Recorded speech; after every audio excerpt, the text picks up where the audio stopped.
So apparently the term Ebonics has been updated to African American Vernacular English. But what I want to point out is it's become popular to say that whites and other non-blacks that speak with a, quote, black scent are culturally appropriating Ebonics, okay? What I would like to point out is Ebonics is the cultural appropriation of Scotch-Irish, what's called Appalachian English, from Appalachia, okay? So people might not grasp that, and it's not just Appalachian, it's also the appropriation of Southern dialect and Midwestern dialect.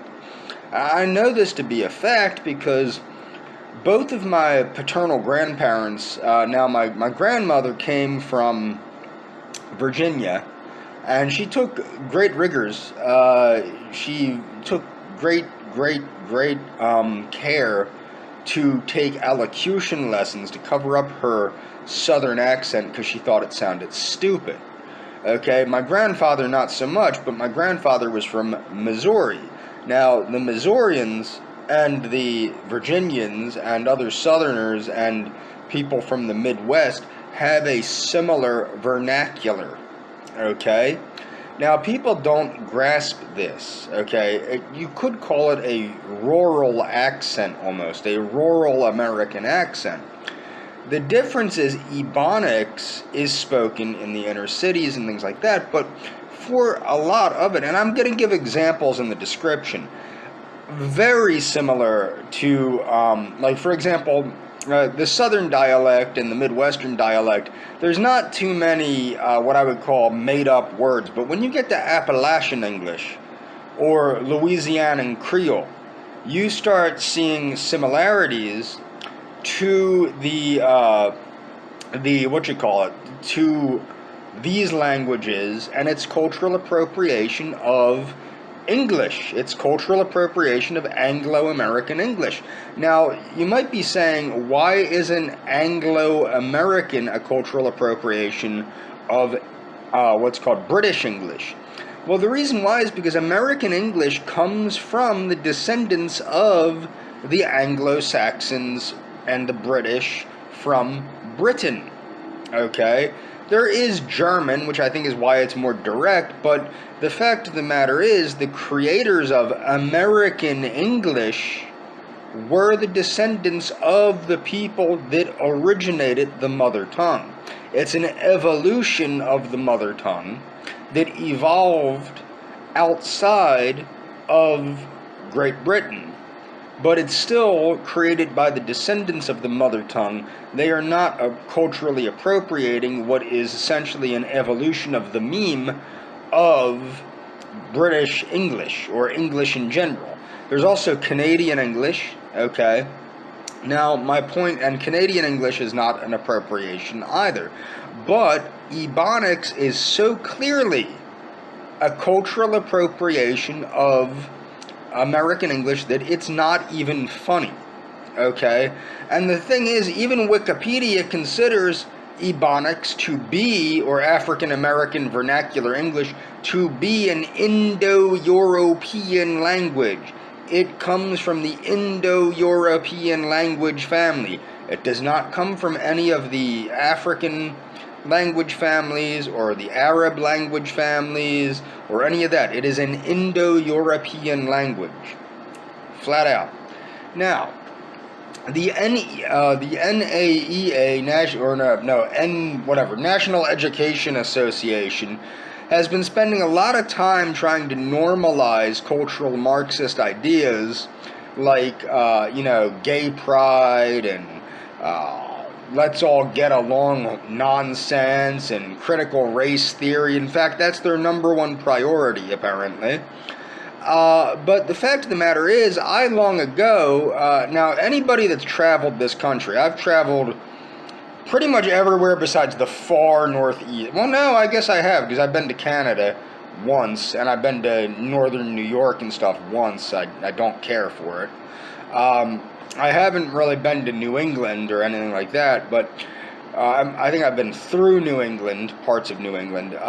My point is that I've long stated that these many dialects of American English are absolutely stupid, and I think that the National Education Association, that's part of the federal government, should, instead of wasting its time on, cultural critical race theory and gayness and all this stuff, they should be spending that time at centralizing a distinct American English. Okay? I believe it's, Webster's American English Dictionary was the first American English dictionary. I believe so. I don't know so. But my point is that, in my opinion, the English spoken in Pennsylvania should be the same as the English spoken in the Deep South, as the English spoken on the West Coast, as the English spoken in the Midwest. And I believe the Education Association should be in charge of making sure that the English that children are taught in school is basically standardized and that everybody can understand one another. Okay? Because frankly, the different dialects, it's kind of like Babel. It's kind of like, and this is even without the adding of foreign languages into the United States. This is just with the different dialects of American English, and I believe that it should have been standardized a long, long time ago, but it never has been. There have been attempts with the Mid-Atlantic accent, which was a nonsensical, "Hey there, how you doing, see? Yeah." That was the language of academia back in like the late 1800s and early 1900s, which was ridiculous. But I think that some informal yet formally standardized form of American English should be standardized in this country. I don't believe that things like Ebonics and Appalachian English or Southern Dialect English should even exist. I don't think, outside of social gatherings and people speaking them, because they are so out of whack with how people speak English. I also don't believe British English should be tolerated.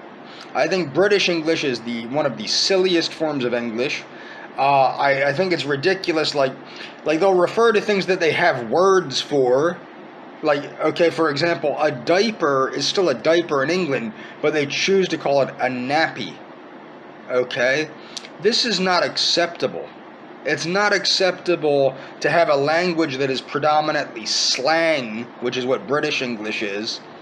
And the same goes for things that are like Appalachian English and Ebonics, or African American vernacular English. These are not decent forms of English. They're not readily understandable. They're constantly changing without any standardization, and it's really just ridiculous. And they should not be tolerated in the school system, much less taught. Okay? This would be like teaching hillbilly speak, also known as Appalachian English, in Yale. Okay? It's ridiculous. Now, speaking of further cultural appropriation, I made a video about this years ago, but a lot of Latin American nationalists that are mestizo in origin are big fans of The Lord of the Rings. Well, when every non-Anglo-Saxon appropriates The Lord of the Rings, it is because they are culturally, and if I can find it, I'll find it, they are culturally appropriating Anglo-Saxon culture, which is what J.R.R. Tolkien was trying to do, was to create a new mythology that was uniquely Anglo-Saxon and uniquely British to unify the Brits, okay? So when a non-Anglo-Saxon is utilizing The Lord of the Rings, which they do, and I'm not a fan of The Lord of the Rings. I'm not a fan of The Lord of the Rings, not a fan of Harry Potter, not a fan of any of that crap. But the fact of the matter is that's cultural appropriation. What about technological appropriation? We don't talk about technological appropriation. Well, when people are living in modern housing and taking advantage of sewer systems and things of that nature, and water purification. Remember, the first water purification system was in England, or not England, I'm sorry. The first water purification system in the United States was in Pennsylvania, in Philadelphia, I believe. I'll look it up to be sure. I know it was in Pennsylvania. I believe it was in Philadelphia.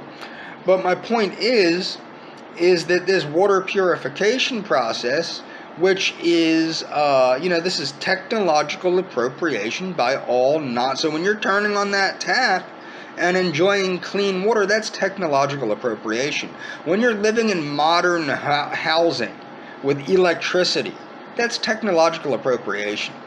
Okay, we don't talk about technological appropriation, but technology is part of culture. Okay? When you're taking advantage of a computer system or using the internet, that is technological appropriation, which is cultural appropriation. Okay? That needs to be considered. The people that are taking advantage of these things are not the descendants of the people that created these things. So after a while, you have to start saying, well, this gets a little silly, doesn't it? And we probably should be working more on standardization and lifting everyone up instead of nitpicking about who's taking what that belongs to whom and all this nonsense. I don't know if anybody remembers, there was a white person that was attacked for having braids or dreadlocks, a college student years ago. That was ridiculous. Okay. And the thing is, this is all because of this myth of cultural appropriation. If you listen to Charles Manson speak, and I'll leave links to Charles Manson interviews because I got plenty of playlists of him on my my playlists lists, but that's Appalachian English. Now compare that to Ebonics. It's very, very, very similar, and you might be saying, well, it's not the similarities that matter, it's the differences. No, it is the similarities that matter. The fact that African American vernacular English is even considered English matters because English comes from the British Isles and it comes from the Anglo-Saxons, and it was English is a synthetic language. It is not an organic language, it is a synthetic language that was created by the Anglo-Saxon and British people for use in their culture, which was brought to the New World by their descendants, where it organically evolved into the various forms of American English. And that's what's important, is to understand that that is distinctly British. And American English is distinctly white American. That's what needs to be understood. So anybody using that and changing that, such as African American vernacular English does, are culturally appropriating that language. Now, does that matter? To me, not really. But what you need to understand, if you're going to call out cultural appropriation, that should cut both ways. It doesn't, that's the whole thing. Ebonics would not exist if the Anglo-Saxons and British people did not create British English to begin with. Okay? And I'm going to leave a playlist to the history of English. It goes all the way back to English, to the Anglo-Saxon language, the Old English and all that. And then it goes all the way through to modern English and places like India, United States, Canada, etc. And that's all for this video.